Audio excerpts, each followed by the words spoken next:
Johnny and Kendiro. Mandana Bambo, Baby in the teacher on a Chinagan, you never can need to an opportunity.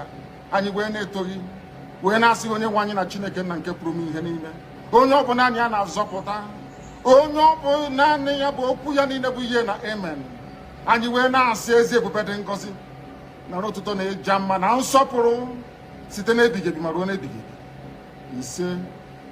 He said, Welcome, my amazing viewers. Thank you so much for joining me on my program once again. I appreciate you wherever you are joining from. If you have not subscribed to my channel, please kindly subscribe to my channel. Click the notification bell so that you'll be notified each time I upload a video. You will be among the first to receive it. Thank you so much and remain blessed. If you are joining me from Africa, Asia, Europe, America, Australia, or any part of the world, I thank you very much for your contribution. Please, each time you watch my video, go to the comment section and put down your comments. That is where we'll learn from each other. We're not going to have a repeat of what happened in Kenya. Have the journalists, any of the journalists, had the courage to ask the Attorney General, to ask President Muhammad Buhari, to proudly tell you people what happened in Kenya? It was a rogue operation. But there will be justice on that. Only just 1 year and the government will go. How he was abducted in that car park, the kind of beating he was given under that car park, where he was taken and nearly executed. Today, the Kenyan government said that they were not aware of it. Some officials of the Kenyan government, including the secret police, was part of the operation. And he was abducted and brought here. Yes, people will say it doesn't matter how a suspect is brought to court. No, it matters. Because this will remind us the kind of thing the prince of Saudi would do to Khashoggi in Turkey. The kind of things India Amin of Nkurunziza would do to people who oppose them in different countries. But there is one thing I want everybody to take home here. We are focusing on what is happening today. But we are not focusing on how we got to this particular point. Any messenger of truth, anybody who desires justice, like I do, will understand that the events of today we are all predicted. You saw the injustice, you saw the lopsidedness of actions that was taken by the president from the very moment he was sworn in, from the issue of 95% to 5%. The president carried on with divisive policies, which you know. Hate was promoted, divisions was promoted. And all the people who are complaining today, what did they say? When there was those killings in Nimbo, those ones in Okigwe, those ones in Delta, where people were killed and raped, what did you tell the president? What did you demand? All of you were here when we even asked for a change of the service chief for us to be able to bring proactive action. Was there anything that was done? No. Was there anything that was done? No. Now, at the time the Attorney General rushed, to God in heaven, we are facing the sky and proscribed the IPOB. Was there any killing? No. Was there any confusion? No. These actions were promoted by hate. That is why, with what is now already happening in court, where you don't allow the lawyers of the defense, the people they want to defend them, to go in, when the court will give order that 3-4 people can visit him and they get to DSS and they are screened down and they cannot enter.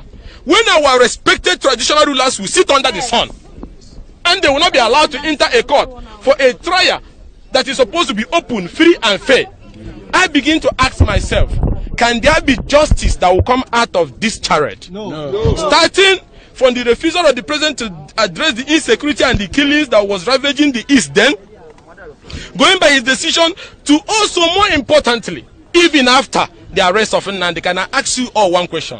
What effort have the government done in trying to address those grievances that raise to the rise of those agitation? If a man is honest and he truly desires peace for his people, what will he have done? You would have started the process of peace building, reaching out to people and building confidence. But he doesn't care. He just wants to keep him, and then you want to try him. Why do we need to try him at Federal High Court? He should take him to Daura and try him. Let's know where he's trying him. Because you can't call this a Federal High Court of the Republic, and a citizen is accused of an offense, and you cannot even allow him to have a fair trial. Neither do you obey the orders of court. And that is why my message is very simple. The president should take the path of peace and negotiation. Let's find an end to this. Let us find an end to this, which is grant him bail, move him from DSS to police custody, and grant him bail and pursue the path of peace, reconciliation, and negotiation. This trial, to me, to God who made me, was unnecessary, was avoidable, and this trial is baseless. And it is in the interest of peace and unity and stability that this trial of Nnamdi can be discontinued. And I say this as a messenger of truth, one who always pursues and desires truth. After all, you people were here when the DSS charged me for treason of trying to overthrow the government. Did I overthrow the government? No. Did I? No. Did it change my views on issues? No. No, because if you believe in truth and justice, it does not matter how many times you are tried or how many times you are arrested. You always pursue truth. And all I'm saying, and I want media to follow to ask this issue, that if after the arrest there is agitations by citizens who have right to agitate self-defense, have you made any effort to address the imbalance in the country? No. Have you even made any effort to implement the report on restructuring by his party? Not at all. So you can see that this trial is not about the good of anybody. To me, it's hate. And it's about denying a man, trying a man at his back. From the way he was even abducted. Ask yourself, why has the government not boldly told you how he was brought here? When Obama or whatever went to kill Osama, you saw the footage of what happened. So if you say what you did there, you are proud of it, say it now, because it was a rogue oppression. But that would be an issue for another day. What I'm saying is that there is no fair trial procedure going on. And that is why I came here. The other day I came, they not allow me to enter. I said, do I look like a terrorist? I'm going to bomb the court. Our traditional rulers are under the sun. Look at Ezigbo, all of them sitting right there. Look at our former governor, Chukwemeke, sitting right under the sun. They are humiliating our people. And they are making us feel we are not wanted. And that is why I said, let the president open the court and allow Nigerians to witness these proceedings. Of course. And if I were to advise, discontinue this trial, grant him bail, and take the path of peace, negotiation, and reconciliation. That is the easy part. Instead of wasting so much resources, I was coming here, I saw Navy, I saw Air Force, I saw all security agencies all over the place. We need these men in the field to help us quell rising insecurity in the country. There is a lot of challenges that needs to be addressed. And if you try a man without giving him justice and fairness, that trial is nonsense. So I am here to say that this ongoing trial and the denial of access to justice is unfair, and that has made this trial a charade. And I know, and I plead with Justice Mutala Nyako, you don't continue a proceedings if your orders are not obeyed. If you believe as an agent of justice that your orders are not obeyed, you suspend this. You stop it for now. Because the other day they gave the order, you saw what happened. They were not allowed. They nominated Ezigbo to go there. He did not go. Now today again he came with, okay, look at as old as Ezigbo is and Ezife. Are they going to attack the court? Are they going to do anything? They will not now. So why all this? This is unnecessary, and that is why I said it's very painful. I'm not going to force my way through, but I want the whole world to know that this trial is not a trial. This is like a family gathering. It's not a trial. It's true. Are you getting me? Yes. Thank you, sir. Yes. So my name is Ikenga Imo Ugochinyere. I'm the spokesperson of the opposition coalition, and also I want to say this, and that is why on our own part we have taken this matter to international community. How did you in the first place sneaked into Kenya, adopted a man with rogue organization, people who are semi-terrorists, nearly killed him in Kenya, smuggled him into Nigeria, and then you want people to overlook that aspect? Is this the first time this is happening? No. In 1984, what happened to Maruduko when he was put in a crane in London? Are we going to turn our country into a rogue nation? No. And then what he went to, how did he have heart attack? Was he not when the people who adopted him in Kenya turned the generator on his face that he had that heart attack? Does he used to have that medical history before? No. So when you do all these things and then you don't apply the same energy to the bandits and the killer herdsmen that is ravaging our farmland, you don't use the same method to go to Niger to adopt them or go to the forest to adopt them, and you adopt this man and you want me to believe that you want to try this man and fail. I will be a fool to believe that. This trial is baseless to me. As long as I'm concerned, discontinue this trial, pursue the path of peace and reconciliation, address these grievances. These grievances, are they not supposed to be addressed?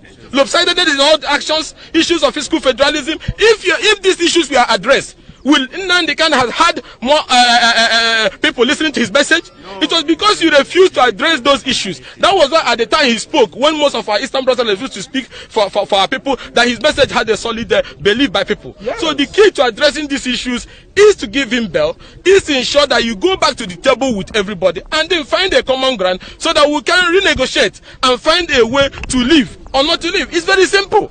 And this is issues of fundamental human rights, right to self-defense and so on and so forth. Or were they happy when those things were happening in the forest?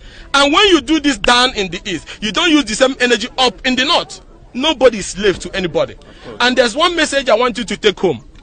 Most people who have dictatorial tendencies, whether in Nigeria or over the world, refuse to learn from history. Nobody has ever won this war of dictatorship.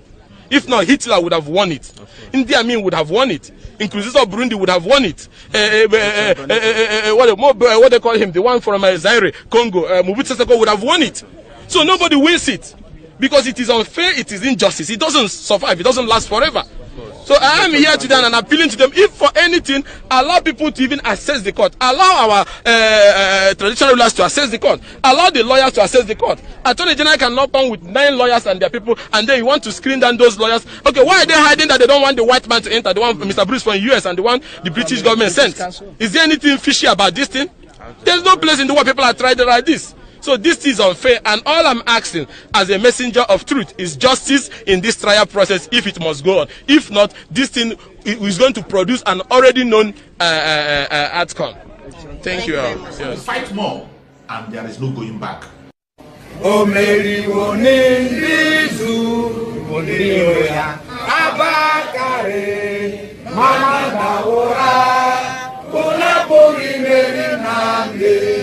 Win the war. Python that's 1, Python that's 2, now Python that's 3.